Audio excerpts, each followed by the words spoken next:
Засан байцгаана уу эрхэм үзэгчдээ. Манай T подкастын 2 дахь дугаар маань та бүхэнд хүрж байна. Одоо Эрдэнэт хотын Орхон аймгийн хүүхэд залуучуудын театрын студиэс та бүхэнд хүрж байна. Та бүхэн харж байгаах манай T подкастынхаа маань бас багахан тогтчоод амжсан. Тэгээд одоо 2 дахь дугаараараа та бүхэнтэй уулзч байгаад их баяртай байна.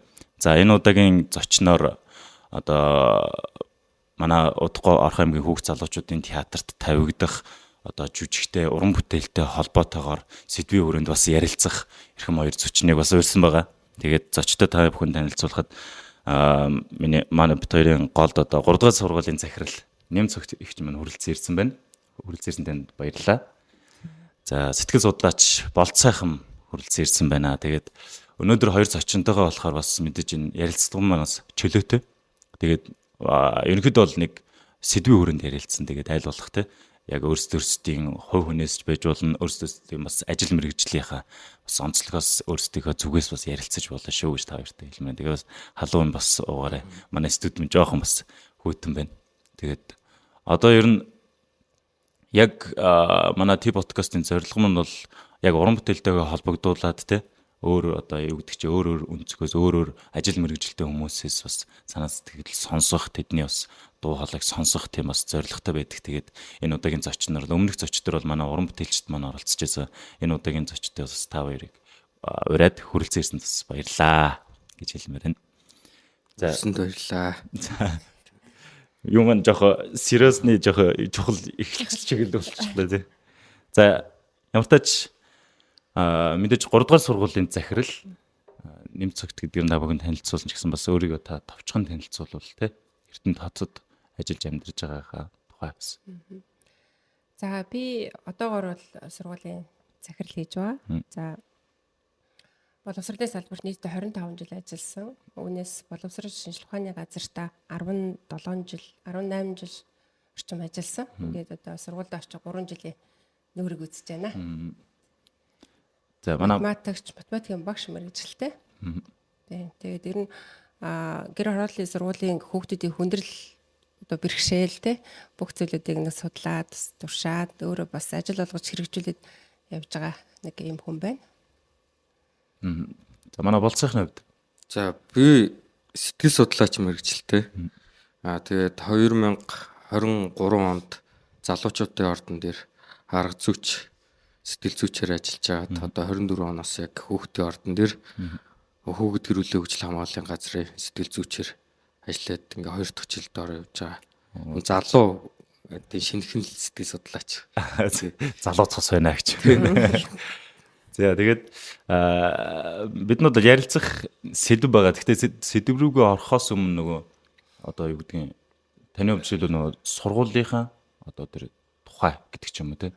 Товчхон одоо танилцуулах ч юм уу одоо манай сургууль одоо юу гэдэг чинь энэ жилийн ажил юу байв те 3 дугаар сургуулийн манай хувьд одоо ажил амжилт ололт юу байв гэдэг талаас та бас за баярлалаа. Тэгээд энэ боломж олгоод сургуулийн хатгаа ярих боломж бас давхар байгаа юм байна тий. Манай сургууль нэг 1000 гаруй хүүхэдтэй 100 гаруй багш ажилтнтай хичээлийн 2 байртай бага сургуулийн байр Япон байрлагтай байдаг. Дунд ахлах сургууль маань одоогоор түрээсийн байранд байж байгаа. Хичээл 960 хүүхдийн судалтай спорт заалтай шин сургууль баригдаж байгаа. Тэгээд удахгүй бид нар сургуулийн барилга ашиглалтанд орохоор шин сургуультай орохоор ажиллаж байна. Манай сургуулийн хувьд бас нэг юм онцлог байгаа нь юу вэ гэхээр хүүхд болгон багш ажилтан болгон бүтээлч төвшөнд ажиллая гэсэн мөрөөтэй ажиллаж байгаа.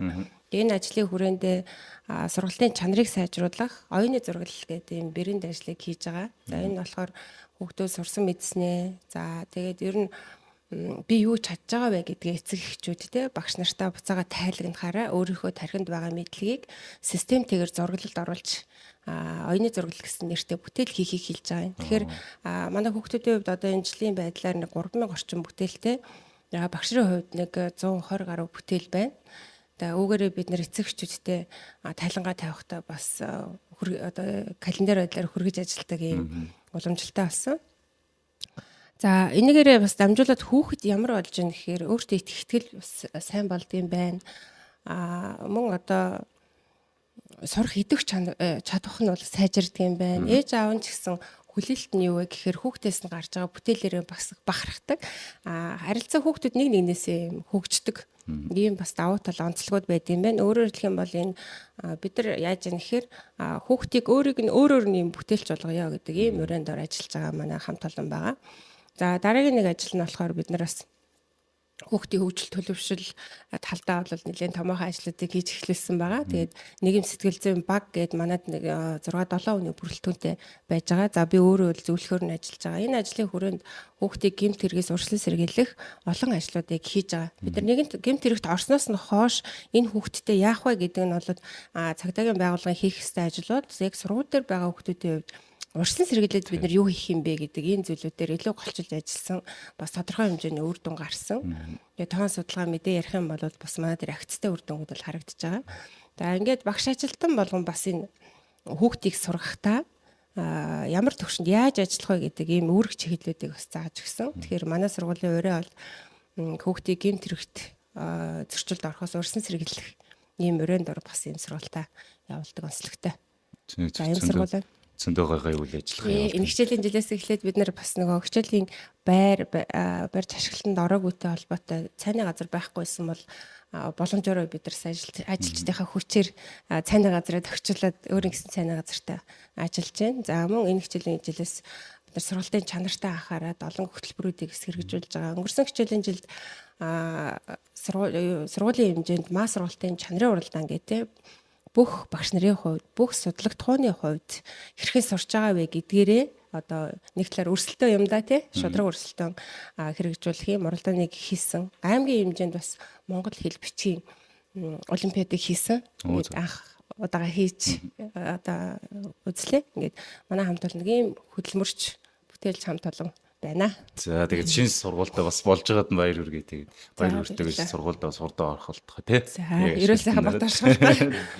За тэгээд мэдээж бас сайн нөгөө та дурдж байна. Нийгмийн одоо сэтгэл зүй гэж те. Нийгмийн сэтгэл зүйг одоо юу гэдэг чинь мэдээж сургуулийн хүрээнд юмд бас заадаг одоо нийгмийн ухаан гэдэг ч юм уу те хичээлүүдээр ордог. Тэгэхдээ яг нөгөө сургуулиас гадна болон гэр бүлээс гадна одоо бусад нийгэмд оролцож байгаа тэр оролцоо тэрнийхээ хүрээнд нөгөө хүүхдүүд харилцаа одоо юугаа яаж одоо харилцаа бас мэдгүй байдаг ч юм уу толгомддаг гэх юм уу те эсвэл нэг газар ороод одоо нэг бараа хүнтэй харилцахдаа өөрөө ичдэг гэдэг ч юм уу те санаа зовдөг ч юм уу бас нэг нээлттэй бос тийм бас зарим тохиолдолд хүүхдүүд байдаг те тэгмэд одоо ийм юу гэдэг чинь бүрэг ичимхий гэж бас яг хэлэх юм уу гэхээр бас биш байгаа гэр бүлийнхэнтэйгээ нээлттэй ярьдаг ч гэсэн нийгмийн нөгөө харилцаанд орохдоо жоохон юу гэдэг юм одоо бүрэг гэх юм уу тийм нийгмийн харилцаанд энэ тал дээр ер нь яг ямар хуу юу байдаг вэ ер нь одоо юу гэдэг юм хүүхдийг нээх тал дээр гэдэг ч юм уу те болцохны энэ тал дээр ярилцсан. Хүүхдийг нээх тал дээр. Тий. Одоо нийгмийн харилцаанд орохдоо жоохон өөрийгөө одоо юу гэдэг чи өөрөө хойш суудаг ч юм уу, идвэх муутай ч юм уу те бүрэг тэм хүүхдүүдтэй ер нь харилцахад те ажиллаж исэн үү те тэр талаар.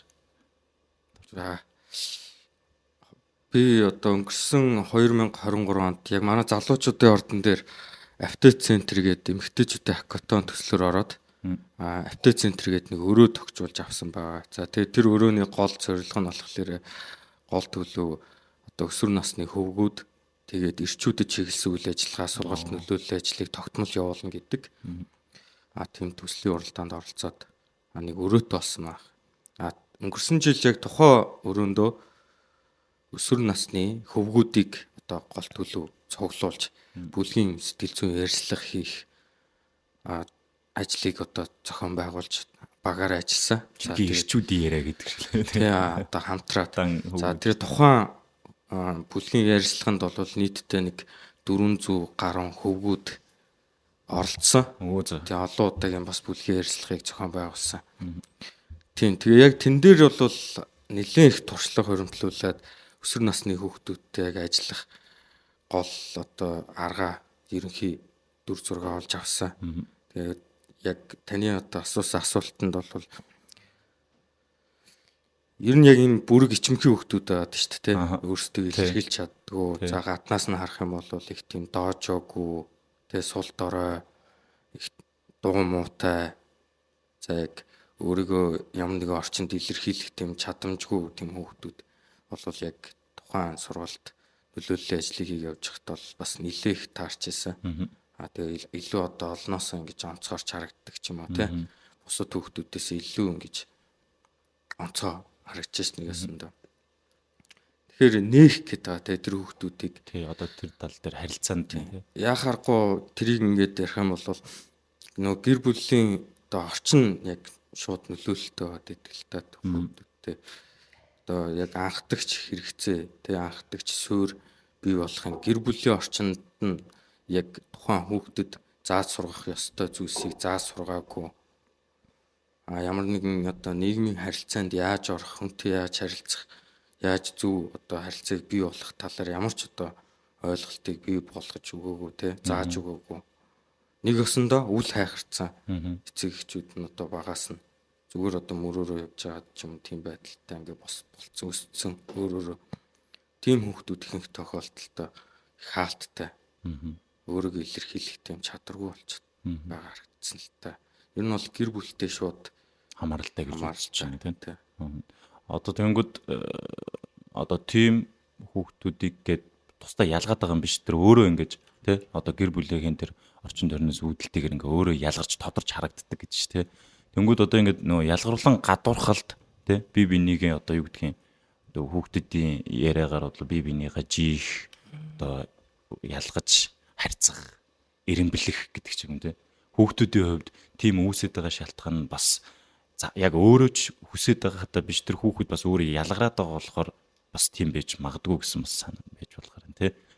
Тэр нөгөө нэг ялгаруулан гадуурхалтын талаар одоо нэм цагт танаас асуумаар байна л да нөгөө ялгаруулан гадуурхалтын одоо сургууль дээр тий шалтгаан гэдэг ч юм эсвэл ямар үе дээр яаж илэрж байгаа вэ гэдэг.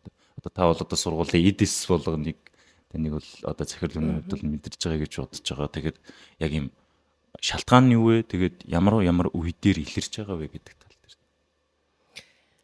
За шалтгаан гэхээсээ илүүтэй би эхлээд тэр нэг илэрч байгаа юунтэй нөхцөл одоо ямар одоо байдлаар илэрж гин гэдгийг нэрээ. Ялгарлан гадуурхалт маа тий. Тэгэхээр сургууль дээр нэг ийм харилцааны хоорондын зөрчил байгаа юм. За энэ бол байх асуудал тийм ээ. Зөрчилдөө сэргэлдөө. Гэхдээ дээрлэхэлт буюу ялгуурлан гадуурхалт гэдээ юу хэлээд байгаа юм бэ гэхээр илт давуу байдлаа бусдад тулгаж өөрийнхөө талд хүлээн зөвшөөрөх гэдэг байгаа бүх үйлдэлүүд байгаа байхгүй юу? Жишээлх юм бол энэ гой утастай байлаа гэд тэрийг хулгай их. Энэ бол яг хөөхөөрэ бас дээрлэхэлт болчихж байгаа байхгүй юу? Өөрөөр хэлбэл тэр хүүхдийг мөнгөтэй хөрөнгөтэй байгаагаар нь одоо нөгөө тий бусад хүүхдүүд нь яаж юм тэрнийг одоо өөрийнхөө одоо эд хөрөнгө болох гэж зорилгоор ашиглаж байна. Энэ бол удаа дараа давтагдаад ирэх юм бол бүр дээрлэхэлт болоод тэгээ энэ маань одоо олон удаа давтагдаад ирэх юм бол өөрийнх нь зан төлөв буюу зан чанарт нь нөлөөдөд явчихна. Бүр удаа дараа энэ давтагдаад ах юм бол насан туршаа энэ хүн хэм болох вэ гэхээр хуурам мэхлэгч болж байгаа. Тэгээ хуурам мэхэлж байгаа хүмүүс зөвхөн одоо өнөөгийн сургуулийн түвшинд гарч байгаа энэ жижиг асуудлаас болоод насан туршаа хойно хэм болох вэ гэхээр одоо яг нэг хэлэхэд нийгмийн хохирогч болчихж байгаа байхгүй өөрөө буруу дадал хөвшлээсээ болоод буруу зан үйлс сурцсан буруу хүмүүжлэлтэй харагддаг. Тэгээ энэ асуудал нь бол туйлын бас хүндрэлтэй болоо явчихсан. За баг дээр нь ч гэсэн одоо юу яадаг хүүхдийг зөвөр ингээд коридорт явж байхад нэг мөрлөөд идэг те биед нь хүрээд байгааз. Тэгээ энэ яаж ингэ тэгэхээр бас л өөрийнхөө биеийн хүч чадлыг тэр хүүхдэд одоо тий сул дорой гэсэн мэдрэмжийг өгөхөөр тийм бие үйл хийж байгаа. Тэгээ энэ бол яаж юм гэхээр бас ингээд удаа дараа давтагдаад тухайн өөрөө тэр тухайн үед кайп авж байгаа одоо өөрийнхөө тэр мундаг гэдгийг харж байгаа хүүхэд маань насан туршид ирсэн байна. Ерөөсөл бусадыг нэг дээрлэхтэй биед нь хүрчих, зодох ийм одоо шатрах шилжиж байгаа юм л да. Бас дахиад үг хэлээр доромжилж байгаа. Хүний харагдах байдал. Гадаад өрхөөр нь эцэс хувцлалтаар нь ч юм уу. Энэ олоод яваад ирэхээр өөрөө эд хөрөнгөтэй учраас одоо ядуу айлын хүүхдүүд гэсэн ийм хандлагаар тухайн хүүхдийн өмсөн зөөсөнтэй холбоотой бас ингээд гадуурхчихж байгаа. Энэ жишээлх юм бол нөгөө яриагаараа ч юм уу тоглоомор ч юм уу нөгөө яг ингээд хэлээд тэрийг яаж юм гэхээр мааз гэдэг өнгөрч жишээ те. Энэ бол угтаа юу вэ гэхээр тухайн тохиолдолд мааз гэж өөрийгөө хамгаалж байгаа ч гэсэн олон удаагийн маазын цаана явагдаж байгаа энэ агуулга бол тухайн өөрөө хохирож байгаа хүүхдтэй зан төлөв. Одоо ирээдүйн би хэм бэ гэдгийг харуулчихж байгаа гэсэн. Тэр хохирож байгаа хүүхд бол сэтгэл зүй маш их том дарамтанд орж байгаа. Тэгээ дутуугийн комплекс гэж яриад байгаа тийм. Ингээ сэтгэл зүйн дутуу байдлаа аваад насан туршсан хойно яг тэр дутуугаа гүйцээх гэж энэ хойно явдаг. Хойноос явдаг тийм. Ингээд өөрөөр хэлэх юм бол энэ хоёр хоёлаа хохирогч. Хоёлаа хохирогч эцсийн дүндээ. Одоогийн байдлаар бол би ял мундаг харуулж байгаа гэсэн үг тийм. За ингээд эцсийн дүндээ манай сургууль дээр гарч байгаа энэ жижигхэн асуудлуудыг бид нэр хүүхд юм аа гэд эцэгчүүд юу гэж авч үздэг вэ гэхээр нэг юм ш. Олон хүүхдийн дунд ийм байж л байдаг тий. Одоо энэ хүүхдүүдийг чи өөрөө аргалаад баг одоо тэр хүн цогцоод амьдэрч байдаг юм. Эцэгчүүд нэг ийм алдаа гаргах гэдэг хандлага ажиглагдаад байгаа юм. Бусдаагаа гоё найзал тий чи өөрөө чи одоо тэр хүүхдэд баг ингээд цогц гэсэн санаагаар. Тэр нь яаж нэхэрэ бид нар өөрөө гэр бүлийнхээ орчинд хүүхдэд төлөвшүүлэхтэй гаргаад байгааг бол алдаа болчихж байгаа. Жишээлбэл тэр хүүхдийг бид нар ийм дээрлэлтэнд оруулаад байгаа нь тухайн хүүхэд өөрөө тийм сэтгэл зүйн травматай болж өсөн шүү дээ гэдэг зүйлийг эцэгчүүд нь бас орхитуулад байна. Нөгөө талаар бие бэлдрийн хувьд, үг хэлний хувьд бусдыгаа дээрлэхэд ингээ ялгуурлаад байгаа хүүхдүүд маань насан туршсан хойноо тэрний зан үйл дадал хэвшил нь ер нь бол ирээдүйн одоо тийм бидний хүсээгүй хүүхдийг бий болгоно шүү, хүнийг бий болгоно шүү, иргэнийг бий болгоно шүү гэдэг ийм зүйлээр бид нар одооноос жоохон харал хандуулахгүй байгаа учраас шалтгаан нь бол яг хөөр бас гэрүүлж ажиллах гэдэг байгаа байхгүй.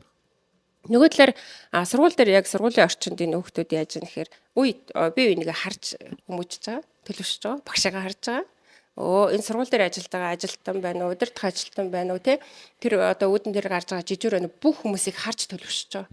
Тэр хүүхэд хаана их байдаг вэ? Тэр орчныхоо дундаж араншинг өөр аваад байгаа байхгүй. Бид нар мэдхгүй тэр хүүхдэд яах вэ гэхээр та энэ хичээлийг судлаа гэж заадаг бол хүүхэд яг амьдарч байгаа орчноосоо өөрийнхөө тэр юг дадал хвшлиг болоод тавьчих. Олон дахин давтагдаад энэ хинч бурууг нь хүлээлгэхгүй яваад байхаар эцсийн дүндээ нөхөд миний зүв байна гэд тэргээр хүмүүжих юм аюултай л гэсэн үг. Тийм учраас сургуулийн орчинд ажиллаж байгаа хүн болгон тавигдж байгаа шаардлага нь юу вэ гэхээр бид нар ирээдүйн иргэнийг бэлтгэж байгаа маш эмзэг зүйлээр ажиллаж байгаа шүү.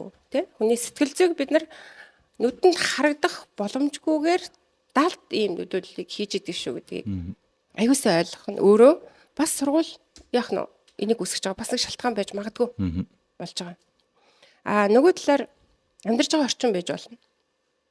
За гэр бүлд нь нагсан согтуу тавиад байдаг аав ээжүүдтэй хүүхдүүд яах вэ? Тэрийг чигшиж байгаа ч гэсэн тэрний далд утга нь юу явагддаг вэ гэхээр за ер нь бол ингээл иймэрхүү байдал байдаг юм байна да. Тэгээ дадал хөвшлөм шиг хүлийн зөвшөөрөд эхэлнэ гэсэн үг. Тэгэхээр тэр энэ зүйл дээр ямар нэгэн өөртөө цензур тавихгүйгээр ийм зүйл байж л гэдэг ийм одоо хандлагаар өсөж магадгүй. Гудамжинд явахдаа хин нэгэн бусдыг дээртгээд байгаа нь дээлүүлж байгаа хоёр хүүхдийг харж байгаа гурав дахь читгээд байна шүү дээ. Тэр дахиад бас нийгмийн золиос ингэж болдгийм байна. Болдгийм байна. Дээртгээд байгаа хүүхд ч одоо гоё харагддаг юм байна шүү дээ. Бус нь хүлээн зөвшөөрөөд ингээ алгацшаад байна тий. Гэх юм бол тэгвэл би давуу байдлаа харуулахын тулд ийм дээрлэхэд гэдэг ийм зүйлээр давуу байдлаа бусдад харуулад гоё нэртэр авчих юмсан гэдэг ийм сэдэлтэй бас хөгжиж байгаа. Нөгөө талаар тэр гурав дахь читгээд бас айсан сэтгэл зүйг өөртөө авчиж байгаа. Ямар амар юм бэ? Ямар аюултай байдаг юм бэ? Тэгэхээр тэр хүүхдийн сэтгэл зүйд бас яах вэ гэхээр тийм зүйлийг засан залруулна гэхээс илүүтэй дотгошоо айх юм далд тий.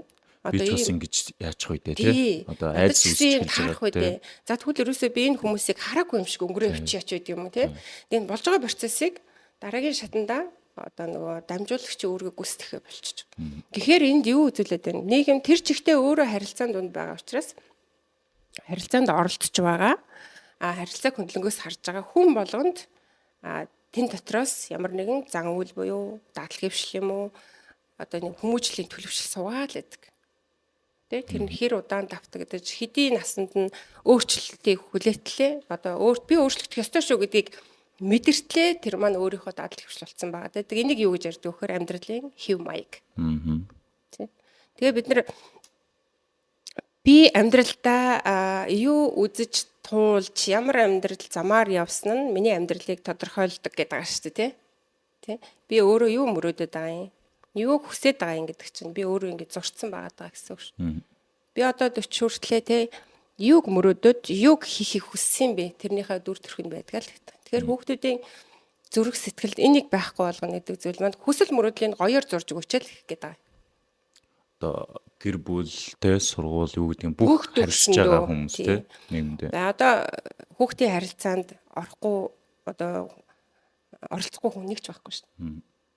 Бид нар ч гэсэн бүгдөө хүүхдүүдийг нь тавчрал суулгаад урд нь гарч байгаа үг хэллэг хүртэл яг хүүхдэд нөлөөлждөг тий. Тэгэхээр хүүхдийн ариухан сайхан цагаан цаасыг бид нар өөрсдөө л ингэж одоо яаж зурх уу гэдэг зургийн дотор нь гаргаж өгдөг шүү дээ гэдэг зүйл дээр л. Тэгээ яг одоо тэрэнгүүд хүүхдэд хүн болгон тэр нийгэм нөлөөлж байгаа гэдэг хамгийн том жишээ нь одоо нөгөө Японд нөгөө гарцаар ингээд гарч зогсож байгаад тий улаан ямар ч машин байхгүй тэр үед нөгөө өвгөн ингээд гарахгүй одоо зогсоол байгаадсэн. Тэгээ та яагаад гарахгүй байгаа юм бэ гэж залуу хажуугаар нь ингээд өнгөрөөд намайг хаа нэгтэйгээс намайг хүүхд харж иж магадгүй гэдэг ч юм уу тий. Ингээд тэр ямар ч хамаагүй яг байхаар хамаагүй шүү дээ тий. Гэтэл яг ингээд тийм хүүхдийн төлөө гэсэн юм соёл одоо юу гэдэг чи өөрийгөө тэгж бодчин хойч үе бодчин гэдэг бол бүх нийгмийн одоо альч үед одоо нөлөөлж байгаа л гэсэн тийм утга санаад байна. Тэгээ наатай ч албагдуулаа хэлэхэд одоо Монголд бид нар гарцаар гарах гэдэг соёл маш тутмаг тий. Тэгээ ингээд нөгөө гадныханд аягүй юм сонин соргог харагдаж байгаа ч гэсэн монголчууд өөрөөсөө нэг гараа явж байгааг ерөөсөө анзаарахгүй байна. Энэ бол яаж юм хэрэг бид нар хүүхдүүдээ ч гэсэн тэгжэл төлөвшүүлж байгаа гэдэг мэдэхгүй байгаа тийм. Ер нь энгийн л ийм дадал хөвшил амьдралын одоо нөгөө хэв маягийн асуудал болоод байгаа шүү дээ. Тэгэхээр бид нар хаана нэг илүү их мэдэрдэг хэрэг гадагшаа яваад ирэх тий гадаад оронд очиод олон хүмүүсийн өөр хүмүүсийн нөлөөлөлд ороод ирэх тий энэ үедээ бид нар за би нэг юм биш тэ гэдгийг мэдрээд байгаа. Тэнгүүд сая одоо хөвгүүд те хөвгүүд голчлон уулзсан гэ 400 гараа гэсэн те тэр хүүхдүүдтэй уулзж байхад юу гэдгийг гэр бүлийн хүрээнд ямарваа нэгэн одоо юу гин сэтгэл зүйн хүнд юм уу авсан тийм одоо хүүхдүүд тааралдж ийсэн үү тэр хүүхдүүдтэй ер нь ямархуу байдлаар яаж ажиллаж ийсэн бэ ер нь одоо яг тэр уулзалтаас тийм жишээ байвал бас хүүхдүүдтэй тий. За яг одоо яг бүлгийн ярилцлага явуулж байгаа тохиолдолд тухайн хүүхдийг одоо олноос онцгойруулж ч юм уу те яг ингэж ялгаж харьцахгүй л те яг бусад бүх хүүхдүүдтэйгээ адилхан байдлаар яг тэр мэрэгжлийн байдлаа ажиглаад ер нь бол чимээгүй байдалтай ингэж явуулж байгаа. За тэгэхэд бол ихэнх тохиолдолд өөрийгөө илэрхийлэх тийм чадвар жоохон муу дутуу тийм чадвар сул өгцөө хүүхдүүдийг ингээд сонсоод ярьслаа ингээд яваад байгаа тий тэр үед бол багт нь аав ээж нь одоо ингээд салтсан ч юм уу эсвэл одоо жоохон хэрүүл мараантай байдаг. За тэгээ хамгийн нэг суурь шалтгаан гол зүйл нь ерөөсөө огт сонсдоггүй. Сонсдог нь хүүхдээ сонсдоггүй зүйлчүүд байдаг цаана. Яг хөлөө хөтөн байгаа ч гэсэн бас хүүхдээ сонсдоггүй зүйлчүүд ажил хөдөлмөр гэж ирэхлээр завгүй амьдраад байдаг ч юм уу тий. Тэгээ нөгөө сонсно гэхээр бид нэр зүгээр л одоо тийм үү за гэдэг тэрийг бол сонсно гэж болоод идэг тий. Гэтэл яг тухайн хүүхдтэй яг юу хүсэж мөрөөдөөд юуны төлөө яг яваад байгааг ойлгох тий. Сонсдоггүй ойлгодог. Илүү нөгөө дуртай зүйл дээр нь дэмжих ч юм уу тий. Ядаж багаас нь одоо гэдэг чинь мэдээж хүүхэд бас илэрхийлэх гэж үзсэн л байх тий. Гэхдээ яг тэр үед нь сонсож чадаагүй ч юм уу эсвэл тэрийг нь дэмжээгүй байгаад аавч тэгээ дахиж ярихаа болдог ч юм уу. Тиймэрхүү харилцаанууд бас үүсдэг гэж байна. Тэгээ угаасаа одоо намайг хүлээж авахгүй ойлгохгүй юм чинь гэд бодчихлоор хүүхэд дахиж одоо ярих тийм хүсэл ирмэлцэлгүй болчихж байгаа байхгүй. Тэнгүүт нөгөө зүйлс нь дотор ингээ хоримтлагдаад хүүхдэд тий илэрхийлээгүүд нь мэдрэмж бодлууд нь ингээ дотор нь хоримтлагдж эхэлдэг гэсэн үг. Яг тэр хүүхдүүдтэй цаашдаа өргөжлүүлээд ажиллах бол миний зүгээс ингээд хүсэл байдаг тий. Гэтэ нөгөө тухайн хүүхдүүд маань яг өөрсдөө зориод би ингээд сэтгэл зүйчтэй уулзаад ингээ ажиллаад би юм асуудалтай байна. Энийг ингээд шийдий гэдэг юм уу. Тухайн хүүхдүүдийн зүгээс маань бас нэг шийдэл гаргаад ингээд ирэх тийм хүсэл тэмүүлэл нас дутаад байдаг. Тийм түүнээс биш бол сэтгэл зүйч дээр очиж ярилцах тэр юу түүнээс биш бол яг нөгөө хүүхд дээр очиж яахтаа ингээд тийм энэний дараа ингээд уулзаарай. Ганцаарчлсан уулзалт хийгээд ганц нэг тохиолдолд байгаа л та. Гэтэ нөгөө хүүхэдтэй бас жоохон эвгүй бас мэдрэмж төрүүлээд нөгөө хүүхдийг бас нэг олноос нь өөрийг нэг ялгарлаж байгаа юм шиг бас санагчих болоо гэдэг үднэс те. Яг нийт дунд нь би одоо ингээд ганцаарчлсан зөвлөгөө өгдөгөө хүмүүстэй өсвөр насны хүүхдүүдтэй тулж ганцаарч уулзалт хийдэг. Үе таалах нээлттэй. Та хэд мань хизээ хүссэн цагтаа уцаар холбогдоод ирэх боломжтой шүү гэдэг мэдээлэл бол үргээд ажиллаа явуулдаг. За тэгээд ганц нэг одоо кейсүүд бас байгаа л та тэг яг тийм дээрлэхэлт гадуурхалтанд өртөөд тэр нь тодорхой хэмжээгээр ингээд зан ааш сэтгэл зүйд нөлөөллийг бий болгоцсон тийм хүүхдүүд бас байгаа. Тэр хүүхдүүдтэй ажиллахад бол ерөөсөө л яг нэг тийм бусдад ойлгогдох, хүлээн зөвшөөрөгдөх тийм мэдрэмж хэрэгцээгээр ингээд ангад сангагдсан ч юм уу маш их дутсан байдаг. Тэгээ одоо ингээд дутж байгаа бол мэдэхгүй байгаа. Тийм дутж байгаагаа өөрөө бол сайн мэдэхгүй. Харин яг ингээд илэрхийлээ те сэтгэл зүйн ганцаарчсан одоо уулзалтанд ороод өрөөнд ингээд хоёр хүн суугаад нэг 50 орчим бий болоод ингээд бол нэг илэрхийлж эхэлж байгаа байхгүй. Эхлээд илэрхийлэхдээ ингэж хүн дээр илэрхийлдэг нөгөө хоримтлагдсан зүйлс нь гэж гарч эхэлдэг те. Өвөлдөгч гэх юм уу. Тэ ингэж тий одоо хүүхдийн хувьд бол хамгийн илэрхийлэх зүйл нь бол уйлж эхлэх хөөх болж байна. Тэнгүүд тэр юун дээр одоо тэр кейс дээр ярил бас жишээгээ бас ярил нөгөө бас хүүхдүүд ч юм уу эсвэл одоо эцэг хэд үзчихвэл за ийм юм тохиолдож болдго юм биш үү гэсэн бас авах гэж бодчих. Тэрийг нэрж болох уу одоо яг юм тохиолдож бол. Яг нөгөөхт одоо нөгөө хүүхдүүд кейсийг ярьж тий яг тэрний илүү нөгөө хүүхдүүдэд бас ойлгомжтой болж магадгүй л гэж. Тэгээ ер нь бол нөгөө ялгарлан гадуурхал дээрлэлт гэдэг чинь одоо зөвхөн ингээл болонд ингээд зогсчихсан хойш наш гэж хаална гэл те. Цогж нүддэг ч юм уу юм ин хулгайлж дээрэмтхийг бол дээрлэлт гэхгүй. Тэр бол бас нэг хэлбэр нь болчихж байгаа юм те. Тэрнээс гадна олон хэлбэр одоо за хамгийн том нөлөөлөлтөй одоо хэлбэр нь болохоор одоо үг хэлээр доромжлох, гадаад үзмж байгаа байдлаар нь доромжлох, илтвлэх энэ нь бол хамгийн том нөлөөлөлт. Энэ нь болохоор сэтгэл санааны одоо дарамт шахалт болчихж байгаа. Сэтгэл санаанд нь сэтгэл зүйд нөлөөлж ийн гэсэн үг л дээ тий. Тэгээ түүний дараагаар бол доромжлох, бид чимхэхтэй, бидэнд хүрэх гэх мэтлэн ингээд өөр олон хэлбэрүүд байгаа. За тэгээд үл хайхрах хүчрхийлэлд өрцөө хүүхдтэй үл хайхрагддаг багш нартай, сургууль хүмүүжлэгч нартай үл хайхрагддаг гэд олон хэлбэрээр ингээд явж ийн л та. Тэгэхээр яг хамгийн гол зүйл дээр нь ярих нь бол яг нэг сэтгэл санааны одоо дарамт шахалт бол айгүй хэцүү шүү дээ. Одоо бид нар ч гэсэн ингээд нас бий төрсэн ч гэсэн ингээд 50 ажиллая гэж яхах тийм элдвэр одоо доромжлох ч юм уу элдвэр гутаах хэцүү үгийг ингэж гаднаас ингээд авахд бид нар ч гэсэн ингээд бас хэцүү үдэг те сэтгэл санаа докторгүй болдог. Ер нь бол хүнд тусдаг. Тэгэхээр хүүхдүүд бол тэр яаж тусч байгааг бол ярих хэрэггүй маш өндөр тусч ин гэсэн үг шүү дээ те. Тийм. Тэгэхээр энэ нь бол яг ингээд нэг юм угийн нэг тийм нийгэмдэр одоо хэн хүчтэй хэн давуу байдалтай одоо хүчгүй сул дор байгаа ингэж дээрлэгдэх гэх юм уу те. Тэр байдлаараа ингэж бусдайгаа яадаг ийм байдал байгаад байгаа. Тэгэхээр яг суралцагчид нарт уг нь бол нэг үүрэг байгаа те. Бусдын ялгаатай байдлыг хүлээн зөвшөөрөх хэрэгтэй. Тий. Тэгээ хүн болгон адилгүй шүү дээ. Хүүхэд бол өөр орчинд өсөж байгаа, өөр бодолтой, өөр зүйлийг хүсч мөрөөж явж байгаа. Тэр байдлыг хүлээн зөвшөөрөх, үгүйсэхгүй байх те. Тэгэхээр яг бид нар бол яг сургалт нөлөөллийн ажлынхаа гол зорилгыг яг тэр бусдын ялгаатай байдлыг хүлээн зөвшөөрөх. Хүүхэд болгон өөр шүү, танай ангид байгаа одоо ингээд хөвгүүд болгон өөр гэдэг юм гэж тухайн орчинд нэг хүүхэд болгоныг нээгдэх орчин бүрдүүлж өгöd гэж. Тэр замаараа тэгээ яг шууд одоо та нэгдийг ингээд үе тэнгийн дээрлэхэлтийн сургалтанд авчирлаа гэж ярихгүй.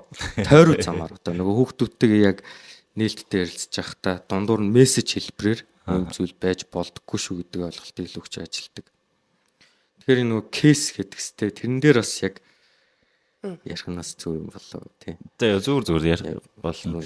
Тийм яг сэтгэл зүйчийн хувьд бол нэг хүүхдийн нэр хүнд гэдэг зүйл өөрийнх нь ажил мэргэжилтэй холбоотой туйлын номер 1 зүйл байгаа л да. Тийм болохоор тэгж байгаа. Би гэхдээ сая бас буруу асуулт асуусан юм байна. Энд яг нөгөө кейсийг ярихаар чи одоо юу гэдэг чинь өдөж байгаа хүүхдээ би бол өөрийнхөө кейсийг ярих гэж бодлоо. Хамгийн анх удаа миний одоо яг ийм кейс ярих боломж олдож байна. Далиндаа яриад авъя. Би нэг дунд сургуульд маш их ярьдаг хүүхдээсэн байхгүй юу. Гэхдээ би нэг хичээлдээ айгүй юу байсан юм шиг байна. Тийм шамдамтгай.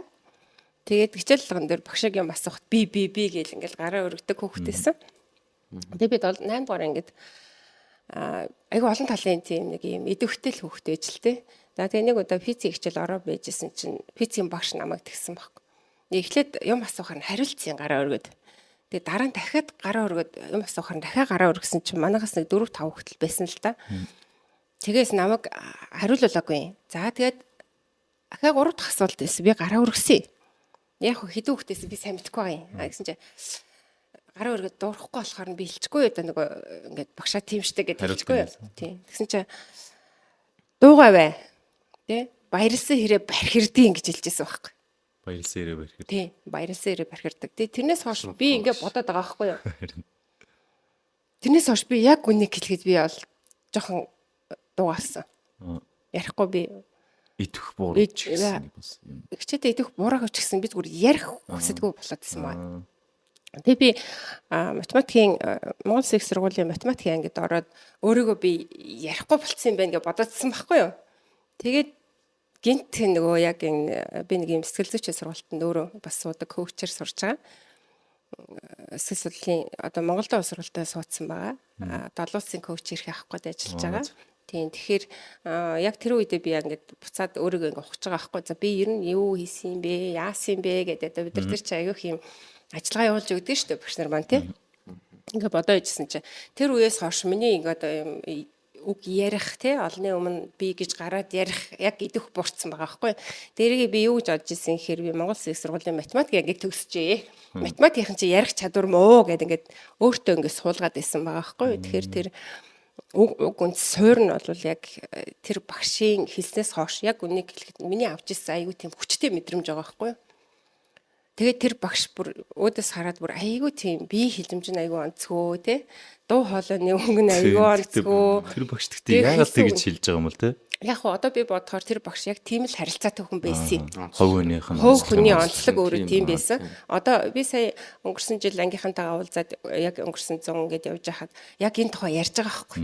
Тэгээд ярихдаа би яг нэг тийм пэсэн те гэдгсэн чинь манай ангийнхан болохоор нэр штэ. Тэр багш чинь нэр тэгдэг байсан штэ гэж байгаа байхгүй. Тэгээд бүх хүүхдэд л ингээд мэдрэгдсэн байгаа даа байхгүй юу? Тэ. Тэр хувь хүнийх нь л бас нэг. Тэ, хувь хүнийх нь өөрийнх нь онцлог. Гэхдээ одоо би бол тавьж байгаа шаардлага. Над тэр ингээд бодит ийм кейс байгаа учраас багш нартаа юу гэж хэлдэг вэ гэхээр хүүхдүүдтэй бид нар хэлэх үгээ жоохон бодё. Тэ, сайн хүүхэд байна уу? Муу хүүхэд байна уу? Тэр хүүхд чи өөрөө ялгаатай байдлаар сайн ингээд өссөн гэж байгаа үстэй тэ. Өссөн орчин өөр юм чинь бид нар өөр зан төлөвтэй, өөр ийм харилцааны хэлтгтэй бол өссөн байгаа байхгүй. Тэгэхээр энэ дээр нь та нар ингээд хүлэн зөвшөөрөд бити юм одоо яриа тий хичээл заахад яг уур хөрлөвөл яг энэ мэдээж айл гэрийн аав ээжүүд 3 хүүхдээ өсгөхдөө маш асуудалтай байдаг бол 30 хүүхдийг урдаа суулгачаа 40 хүүхдийг урдаа суулгачаа хичээл зааж байгаа багшийн хувьд те тэр 40 минутанд багтаагаад хичээлээ заах гэж байгаа тэр хүний хувьд бол мэдээж хэцүү л байгаа. Гэхдээ л одоо энэ дээр бидний онцлог мэрэгжил учраас бүгдээ яг энийг нь яаж гоё хялбар даван туулах вэ гэдэг ийм зүйл дээр багш нартайгаа нийлээ ярилцдаг да. Тийм дүнгууд багш нөгөө нэг өөрийн мэдлэгүч гэх юм уу те бас эсвэл тоглоомор ч юм уу ямарваа нэгэн байдлаар бас хүүхдүүдийг ялгаж те онцолж эсвэл дутуу үнэлж ийм бүх байдлаар бас илэрдэг гэж үү. Одоо жишээлбэл манай нэг 10 жилд намайг 10 жил байж хахад нөгөө төр дааж авч ирсэн багш маань бидрийг нөгөө тоглоомор тийг хэлж ирсэн байхгүй. За манай одоо энэ спортын салаа энэ байна. За манай сурлага сайтнуудын салаа энэ байна. Би одоо юу гэдгийг бүгдийг хойшин татаад хойшин чирдэг салаа энэ байна гэл нөгөө хүүхдүүдээр ингээд тоглоомор хэлж байгаа. Тэнгүүд одоо нөгөө хойшин чирдэг гэдэг салааг нэг ингээд хэлсэн чинь нөгөө хүүхдүүд маань тэн дээр ерөөсөө инээдэн болгож авахгүй байгаа. Тэгээд юу гэдэг чинь нэг тийм өөрөө л зүгээр тэр хүүхдүүдийн хөгжилтэй байдлаар ч хэлж байгаа ч гэсэн яг нөгөө өөрөө үнэн хэлж ийн гэж бодож байгаа ч гэсэн хүүхдүүдэд бас тэр байдлаар ялгаж байгааг энэ харуулж байгаа бас нэг үнцэг байгаа юм шиг санагдаад байсан надад. Тэнгүүд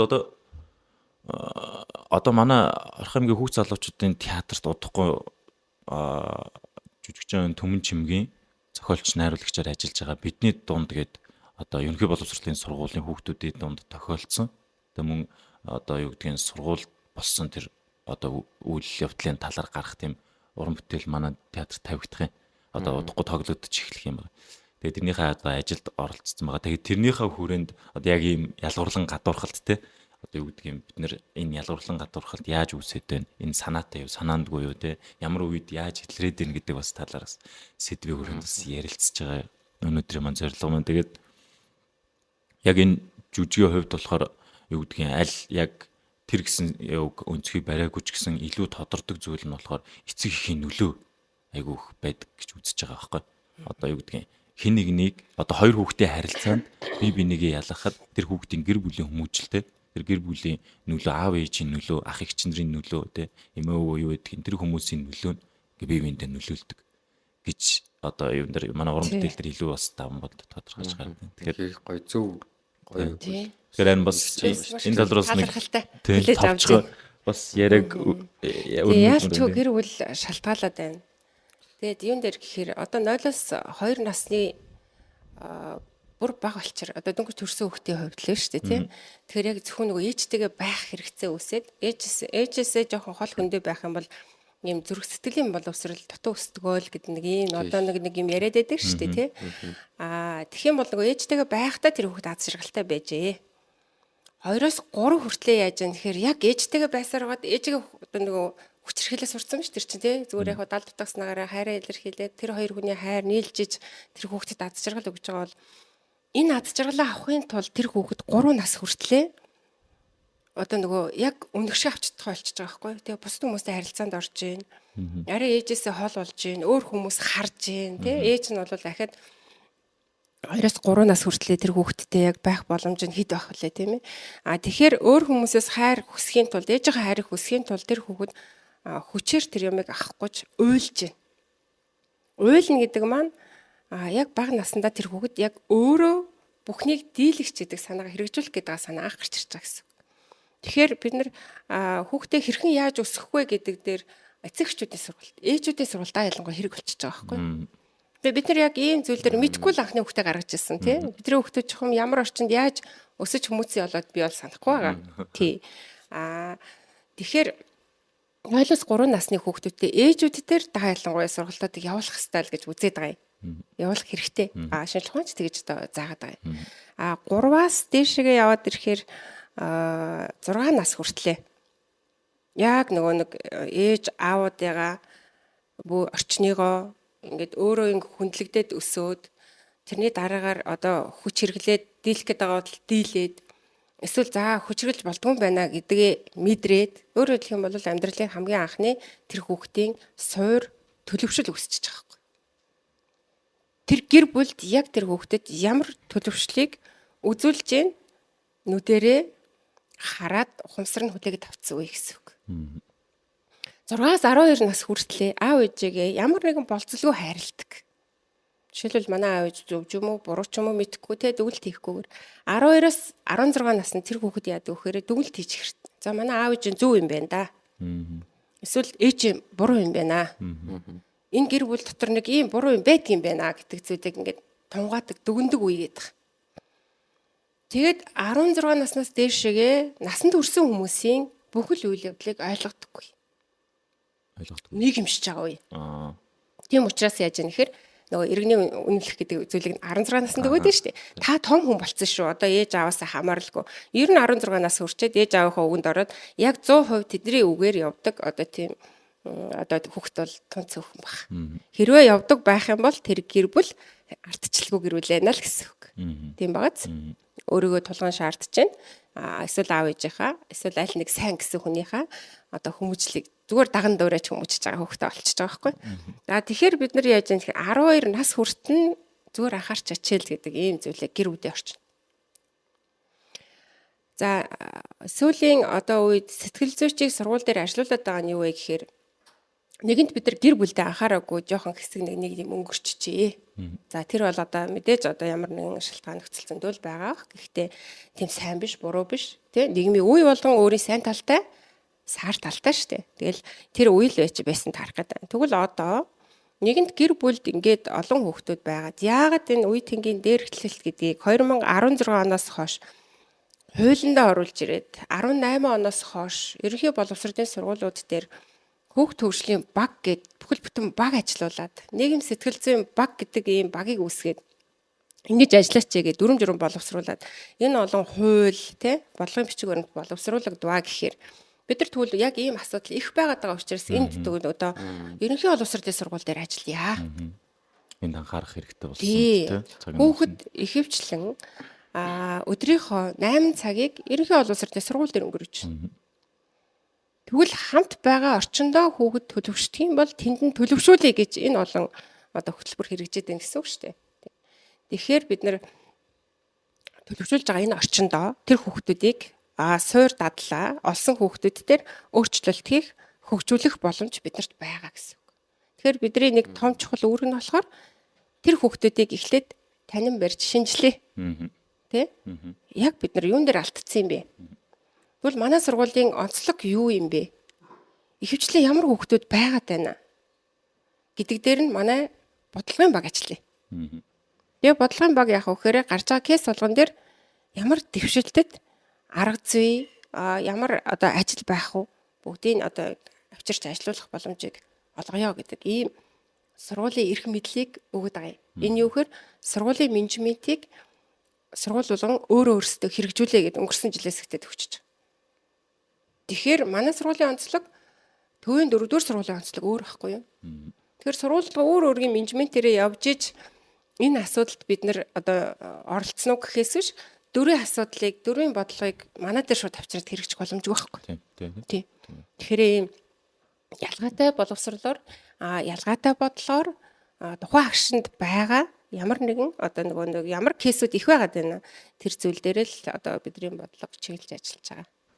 Байгаад байна. Тэгэхээр бага наснд нь хэм байх нь гэр бүл ялангуяа ээж ах нь 0-3 наснд тий.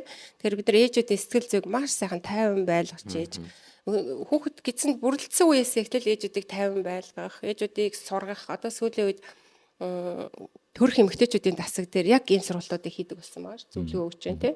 Аав нартай нь бас цуг сургаж байна. Энэ нугтаа бол нийгэмд байгаа одоо иргэн гэдэг энэ хүмүүсээ хүмүүжүүлэхийн тулд бид нар суурэ бэлдээд байгаа л гэсэн. За нэгэн суур одоо тэгвэл бид нар бэлдэж чадаагүй олон жил болоод ингээ гажигдуулсан ийм асуудал байгаа юм бол бид нар ерөнхий боловсролын сургууль дээрээ цэцэрлэг дээрээ хэрэгжүүлээ бодлогуудыг. Ингээд цэцэрлэг сургууль дээр хэрэгжээд ирсэн чинь бодлого юу руу эргээд орсон бэ гэсэн чинь буцаагаад нөгөө өөртөө хийж чадахгүй, өөрчилж чадахгүй зүйлүүдийг хин нэгэн лөө чихээд байгаа байхгүй. Жишээлх юм бол та өөрөө хүүхдээ сургаагүй байж сургуульд ингээд даатгаад хайчлаа. Нийгмийн сүлжээн дээр тийм аюу их байгааз. Гэтэл тэр сургууль манай хүүхдийг ингэж сургаад байж та гэдэг ээж аавд хоорондоо яаж ийн үйл ойлголцол үүсгэж. Тий, үзэл бодлын зөрчилдөөн гараад байна шүү дээ. Тэгэхээр бид нар яг системдээ тогтолцоотой энэ бодлогыг авч хэрэгжүүлж эцсийн үр дүн бол сайн гарах юм а гэдгсэн. Зөв одоо бүр яг нөө суураас нь л эхлэнэ гэдэг шиг тий.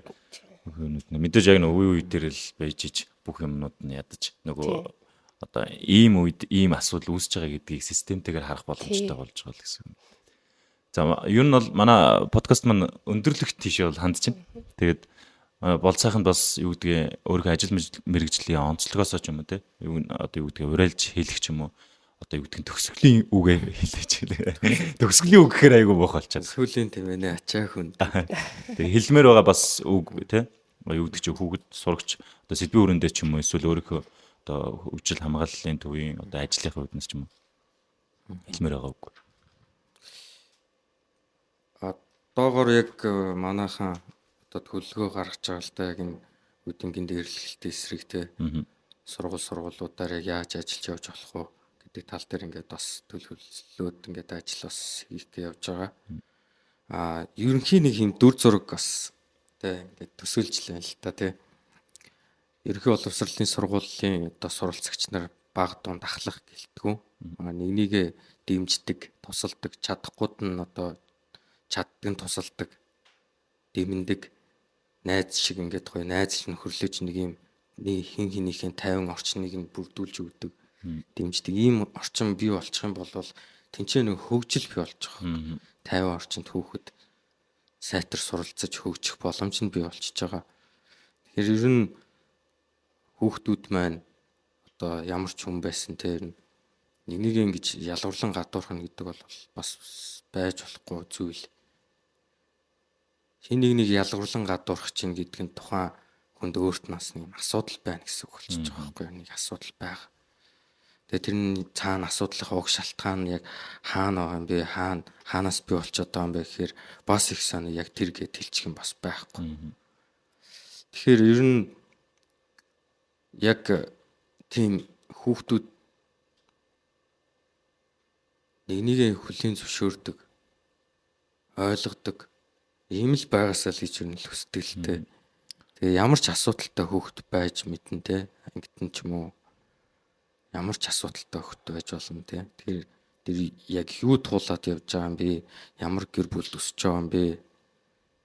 Тэгээ одоо яаж явж байгаа юм бэ гэдгийг ингэж ойлгодог байгаасаа хүүхдүүд манаас. Тэгэх юм бол тэр бол ингээ айгүй их том дэм тос болоо явчихдаг нөгөө хүүхдээ яг орчин нөхцлөөс тийм. Тэгээд одоо бас юу гэдэг чинь хэрвээ яахаа бас мэдэхгүй байгаа бол тий одоо юу гэдгийг хүүхд орны хүүхд хамгаалал хөгжлийн төвд маань хүрэлцээж бас сэтгэл судлаачтай уулзаж эсвэл одоо тэр хүүхдийн ордны хөгжлийн төвийн арга хэмжээнд бас оролцож та бүхэн бас өөрийгөө нээх боломж бас байгаа шүү гэж бас хэлмээр байна тий.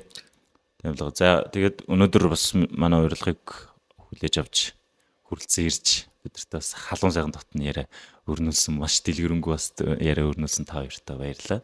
Тэгээд өнөөдрийн энэ дугаарт маань оролцсонд их баярлж байна. Өнөөдөр одоо манай подкаст манаас цаашдаа өөрөөр оролцогчдод бас оролцоод явах тэм төлөвлөгөөтэй юм олоо одоо юу гэдэг өнөөдрийн уран бүтээлтэйгээ холбоотой тий уран бүтээлчд байж болно эсвэл одоо өнөөдөр та хоёр шиг юм холбоотой сэдвээр ярилцах бас хүмүүс мань байж болно гэх мэтлэн юм дугаарууд нь цаашдаа үргэлжлээд явах юм байна. Тэгээ өнөөдрийн энэ подкаст дугаартанд хүрэлцэн ирсэн та хоёрт баярлалаа. Тэгээд бидэн дунд жүжиг маань удахгүй тоглогдож эхэлнэ. Тэгээд та хоёртаа бас урилгыг хөргүүлэн тэгээд манай уран бүтээлийг бас хүрэлцэн ирж те өнөөдрийн бас ярьсан сэдвийн дагуу ч юм уу бас өөрийнхөө хувь хүний зүгээс ч юм уу уран бүтээл маань үзээд бас дараа нь бас дахиад ярилцах гоё тийм бас боломж бүрдэх байх гэж бодож байна. Тэгээд өнөөдөр урилга маань хүлээж авч хүрэлцэн ирсэнд баярлалаа. За баярлалаа. Оролцсонд баярлалаа. Баярлалаа. Тэгээд өнөөдрийн дугаарт маань 3 дугаар сургуулийн захирал нэм цогтгч маань оролцсон байна. Тэгээд өнөөдөр бас сэтгэл судлаач болт сайхан маань оролцсон байна. Тэгээд 2 дугаар дугаар маань та бүхэнд хүрлээ. Тэ подкаст маань Эрдэнэт Орхон аймгийн хүүхд залуучуудын театрт студиэс та бүхэнд хүрж байна. Тэгээд би өмнөх дугаард хэлээгүй мартцсан байлээ. Манай энэхүү подкаст маань YouTube channel-ээр одоо сувгаар хүрж байгаа. Тэгэхээр та бүхэн маань хэрвээ таалагдах юм бол лайк дараад манай subscribe буюу захиалах товч дээр дараарай. За мөн тэгээ бас энэхүү мэдээллийг цааш нь хүргэмээр байгаа бол шеэр хийж бусдтай бас түгээгээрэй гэж хүсэж байна. Тэгээ манай хүүхд залуучуудын театрын Facebook page-ээр бас цацагдана. Тэгээд энэ дугаарыг бас тухтаа сууж үзсэн та бүхэнд баярлалаа. Дараагийн дугаар хүрэлцлээ. Түр баяртай.